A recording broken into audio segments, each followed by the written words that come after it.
The first topic in lesson 66 is somewhat of a review for us. So we want to solve a system of equations like example 66.1 in your book, 3x plus 2y equals 8 and 4x plus 5y equals 3. And of course we've done this a million times and we know how to do it. We can solve it by substitution, we can solve it by elimination. But after doing that a number of times in your life you say, oh, isn't there a better way? Why can't we just have a formula so I don't have to keep doing this over and over again? And of course there is, and we've even done this in the past. But so let's look at just developing a formula. And one good way to develop a formula for anything that you want to solve is instead of actual numbers like 3 and 2 and 8, use variables like a and b and c. And if you solve it with these variables in mind, and you can always substitute specific values in for the variables, but when you solve it for the variables, you have a formula.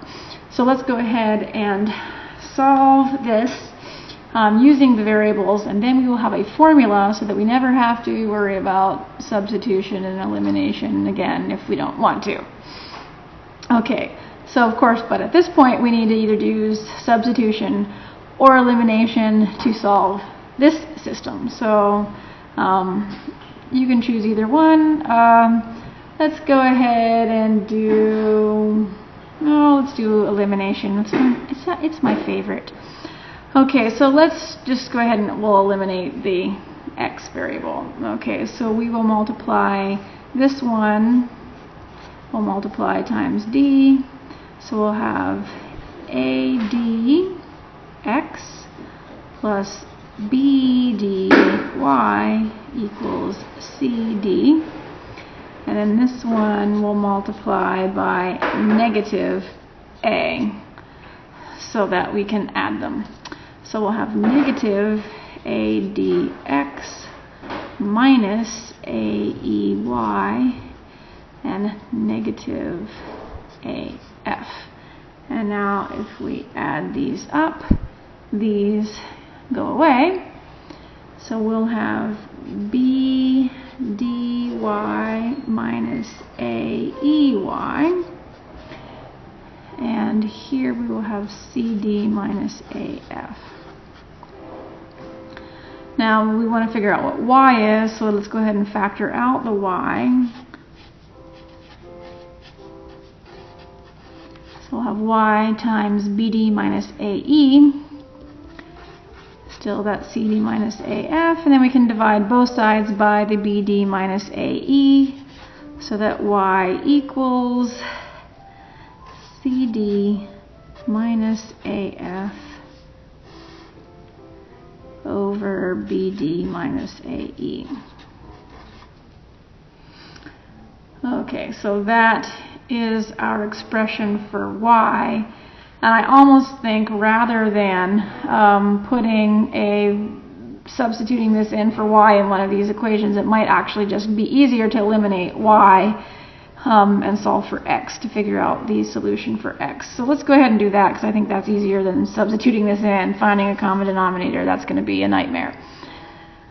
Okay, so let's take this top one and multiply it by e this time, and we'll have AEX plus BEY equals CE. And we'll multiply the denominator by negative b. So we'll have negative BDX minus BEY and negative BF. Okay, now if we add these ones, okay, then we will have AEX minus BDX. These are eliminated, which was our goal. This is CE minus BF. And now we can factor out our x. We'll have an AE minus BD is CE minus BF. And then if we divide both sides, we'll have CE minus BF over AE minus BD. So this is a formula for how we can find X, and this is a formula for how we can find Y. Okay, and now if you remember,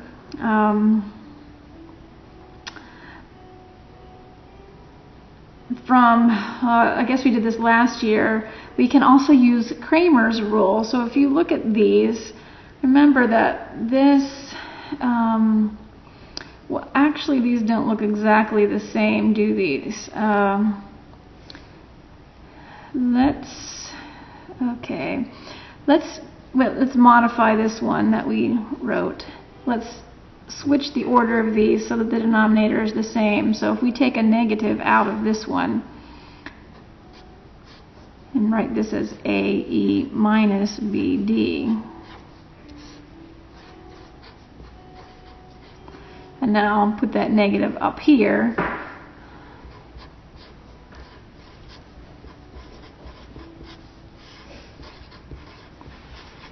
and now distribute that negative, we will have AF minus CD over AE minus BD.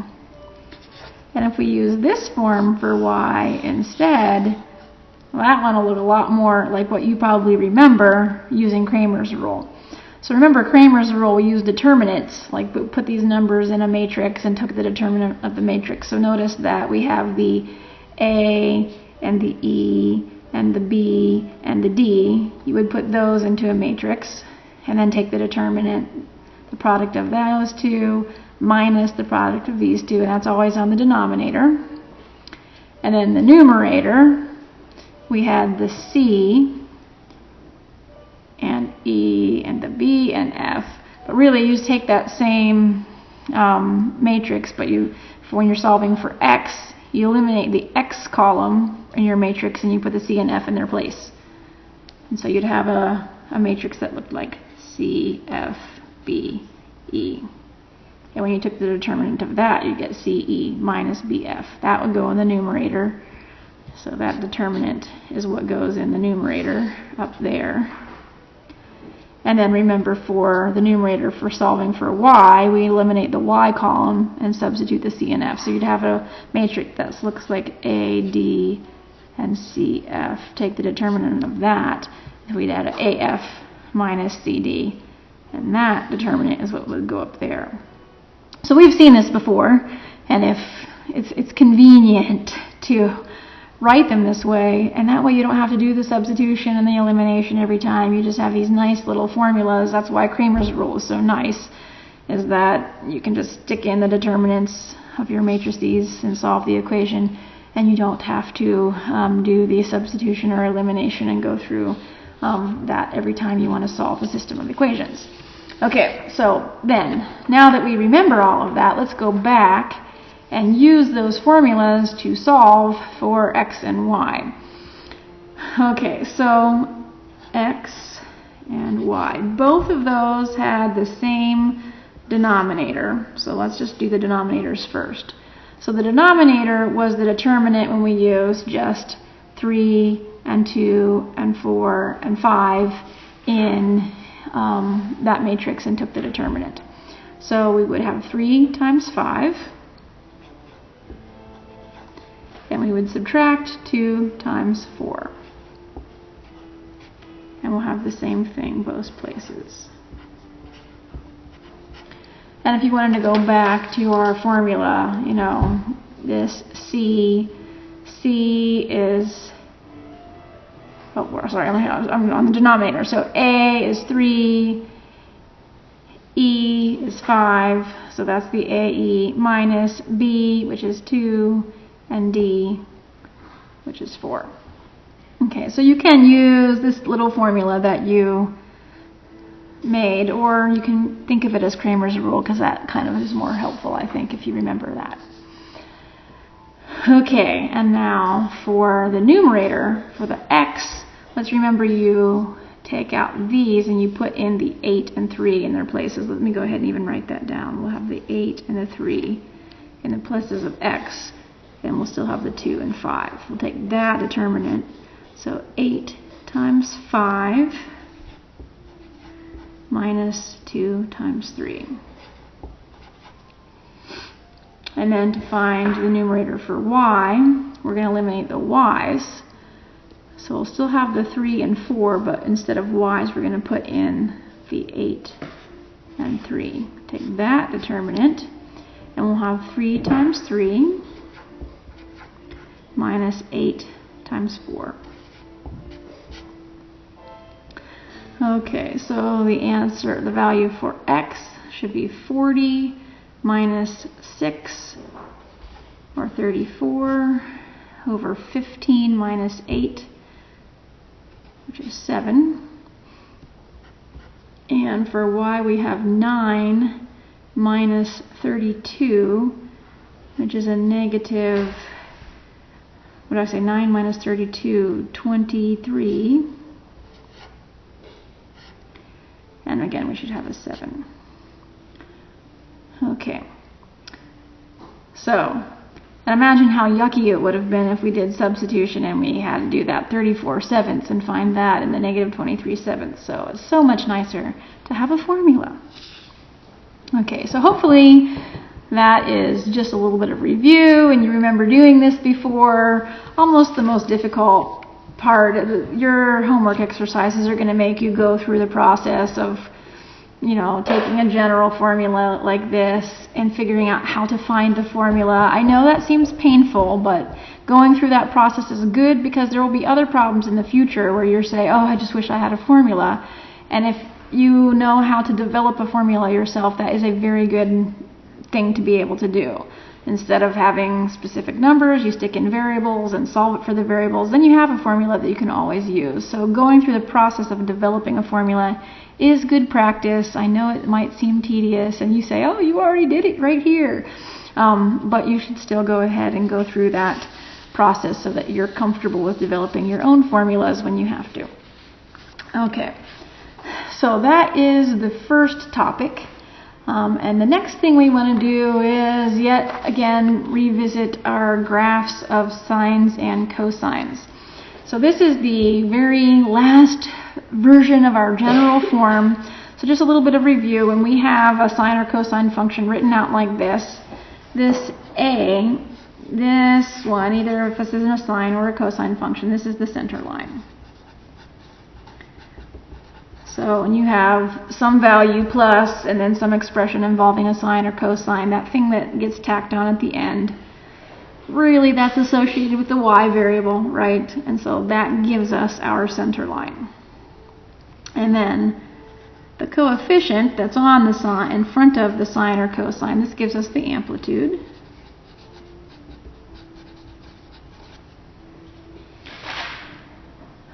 Okay, and then we have here this a coefficient in front of something involving our sine variable, our theta, our x, whatever happened, that variable that the sine is taken.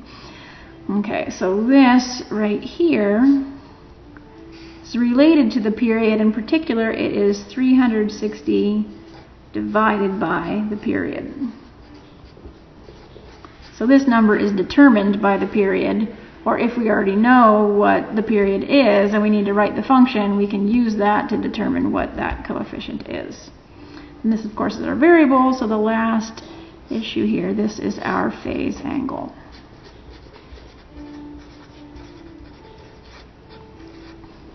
Okay.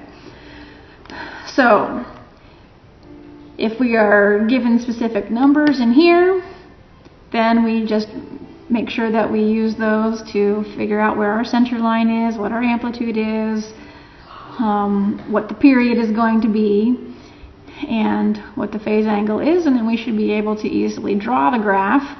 Or if we're given a graph, we can look at the graph and figure out, okay, what's the center line of that graph, and so that we and put that value in here, and then we should be able to write the equation for that.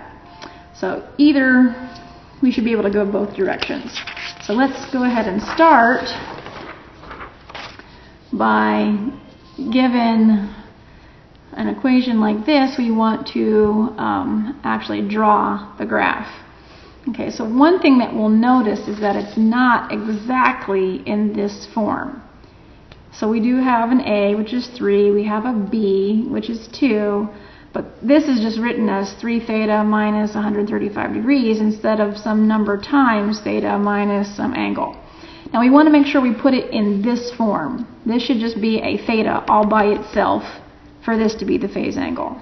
If we have a coefficient in front of this theta, we need to factor that out so that we're just given theta minus something. So that will be the phase angle.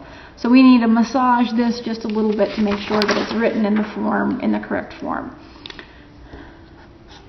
So we'll rewrite this as 3 plus 2 sine, and we're going to factor out that 3 times theta, and then 135 divided by 3 is 45. Okay, and so now that is in the form that we want it to be in. Okay, so we would draw our axes. I'm going to give myself a little bit more room. Okay, so our center line is going to be at y equals 3. So 1, 2, 3, there it is. This is going to be our center line.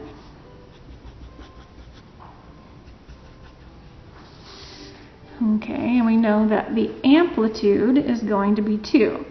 So the highest our graph will ever reach is 5, and the lowest it will ever reach is 1. And sometimes I like to just go ahead and draw myself another set of little dotted lines so I can, you don't need these, but I find it's hard to line up my graph if I don't have some reference point to put on there. Alright, so this is the highest we'll ever go, this is the lowest we'll ever go. Okay, and now we need to figure out the period. Well, we know that this number 3 equals 360 divided by the period.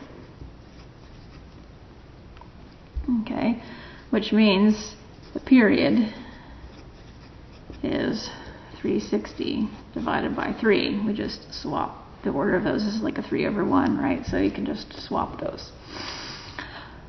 Okay, so the period is 120. And that will be very helpful for us. Okay, and then our phase shift angle is 45. Okay, so if this were, let's say this is 45 degrees, then that is sort of like if we took a line here, this is like our new origin. That's the center line. This is the new, this is our phase shift. So this is like where the origin normally would have been. Okay. And so the period is 120, so that means 120 degrees after 145, so that's at 165. Okay, so this is about 90. Okay, so that's about 180. So at 1, so and then let's see, that's 150, and so 120 is right in here. Okay, that's how long. Sorry, so I'm looking for 165. Sorry, I was looking at 120 by starting at 0. So 120 at 165, that's 150, so 165 is here. All right, so that is the point at which it should come back. And the sine curve is, you know, going to look something like that. Okay, now if you want to get the points right, so halfway in between 45 and 165, so that means actually 60, half the period, so 60 degrees in, at 105 degrees is where that little sort of hump is going to be. So we're going to have, you know, this hump that goes up, and then this one that comes down. So this is at 105 degrees. and so it's 30 degrees after this at 75 degrees, so a quarter of the period. So at 75 degrees, that's where it's going to reach its highest point. And after the 105, so 35 degrees after the 105, so at 140 is where it's going to, you can't even read that, 140 is where it's going to reach its low point. Okay. And then it will just repeat itself every 120 degrees. So we're going to see 3 copies of the sine curve in 100 and 360 degrees, like we would expect, and you could, draw this both directions. I'm not going to take the time to do this, but let's say, we will say, it's going to go back this direction and go up this direction. So one of the things to note here is that let's say you weren't given this and you were just given this, in order to find the phase angle, one of the things that you will notice is the phase angle is this point right here. This is our new origin, and how can you tell where that is? Well, it's when it's coming up here, and it came from its lowest point, and it's approaching, and then it's going to start over again and make a new sine curve. So when it's starting low and coming up, wherever it crosses that center line, that will be the phase angle. You just look at where that is, that's the phase angle. So that's a good way to find the phase angle when you've got a sine curve. Okay, so let's now look at an example where we don't have it written out and we need to write what the equation of this is. Okay, so let's say we want to look at write this as a sine function. Okay, so we want to think of this as being a sine function, so we need to look for something that looks like a sine function. So if I were to start here and go up and down and come back to the center line, that looks like a sine function. Okay, so from that red portion of the curve that I've drawn, I should be able to determine all of the things that I need to write the equation. So first of all, we've got the center line, and that is at 1, 2. Okay, so that's the center line. Next we need to know the amplitude. So from the center line it goes up 1, 2, 3 and down 1, 2, 3. Okay, so the amplitude is 3. And then we need to figure out the period. Okay, so to figure out the period, we already have the period. So we have the beginning, it starts at 60, and then it starts repeating itself at 240. So the period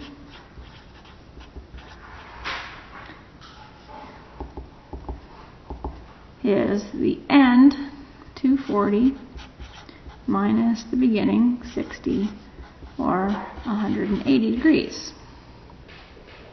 Okay, so we know what the period is, and the last thing we need is the phase shift, or the phase angle.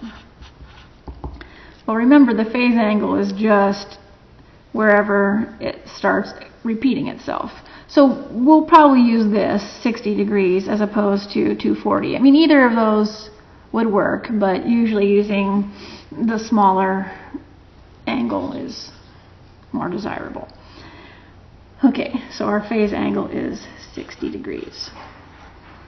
Okay, so the equation for this as a sine function would be y equals our center line 2 plus our amplitude 3 sine, and now we need 360 over the period times theta minus our phase angle of 60. Or if we were going to simplify this, this would be 2 plus 3 sine Well, 360 over 180 is 2. And that would be theta minus 60 degrees.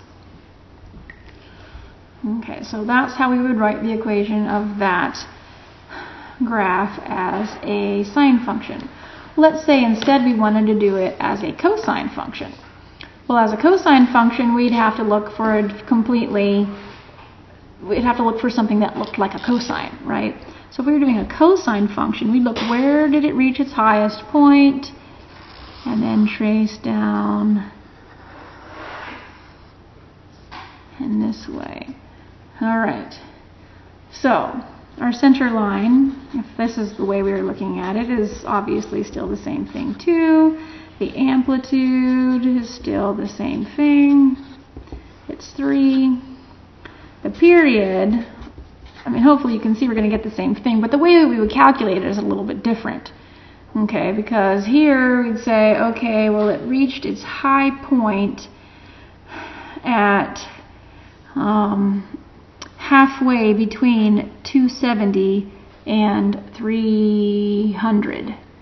Okay, so that's 30 degrees at 285. And then where was it starting? Well, that was halfway between 90 and 120.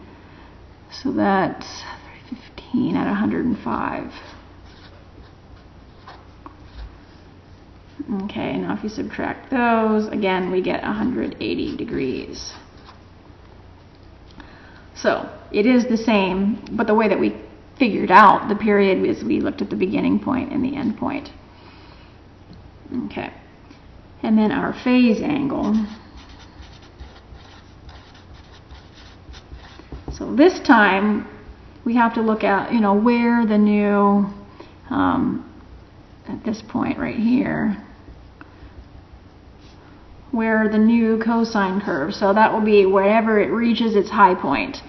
So, I mean, we could have used this one, we could use this one, we could use this one back here. We'll just go ahead and use this one right here, since this is the one that we drew.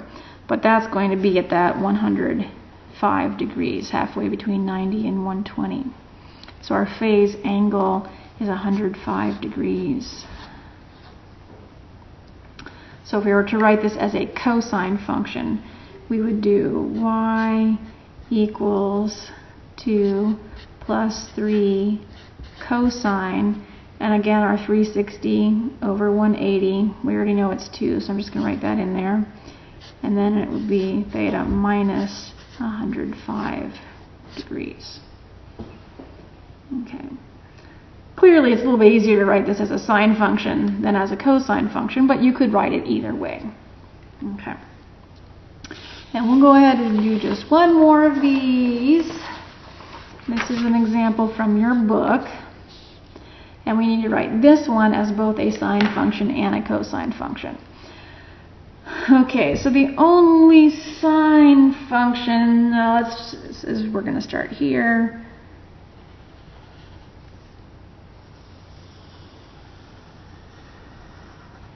Alright, so we're going to look at that portion of the curve because that looks like a sine, and that's the only portion that we can draw on this graph at least. Okay, so our center line is halfway between 7 and negative 1. Okay, the distance between 7 and negative 1 is 8. So half of 8 is 4. So we know the amplitude, it must go forward this direction and forward that direction. Let's go ahead and put that in there since we figured that out. So the amplitude, that's going to be, half of 7 minus 1. Half of that, so 4. And then if we subtracted 4 from 7, we'd be down at 3. Or if we added 4 to negative 1, we'd be up at 3. Either way, we're at 3. So the center line is 3. Okay. And then our period. Okay, well, this was at 3:15 is when it ended, and it started way back at negative 225. Okay, so the period is rather large. Okay, so 15, that's 0, 1, 4, and 5. 540 degrees is the period. Okay, and the last thing that we need to know then is the phase angle. And the phase angle is, we'll do this, negative 225 degrees. Alright, so our equation will be, let's say this is y and this is theta. Y equals 3 plus 4, and we're doing this as a sine function, and we need 360 over the period, 360 over 540 times theta minus the phase angle of negative 225 degrees. Okay, so this is 3 plus 4, sine, those cancel, 9 goes into there, 4 times 9 goes into there 6 times, so that is 2/3, so that would be 2/3, and theta, and this is plus 225 degrees. Oops, sorry, that was off. Okay,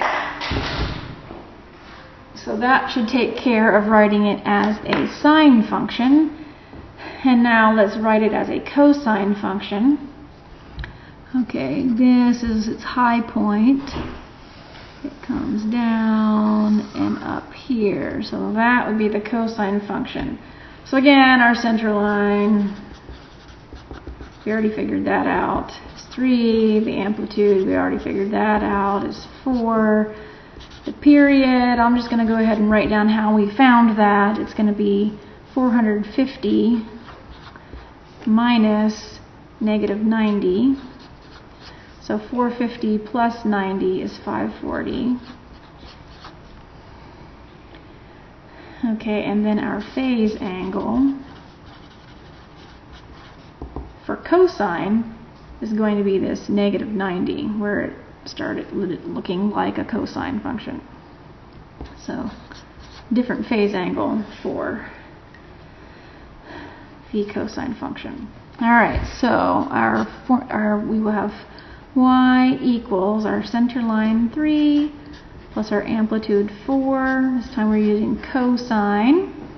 And we're going to have our 360 over the period, which we already figured out was 2/3, so I'm not going to do that again. And then theta minus negative 90. So if we were to rewrite that, cosine 2/3 of theta plus 90. Okay.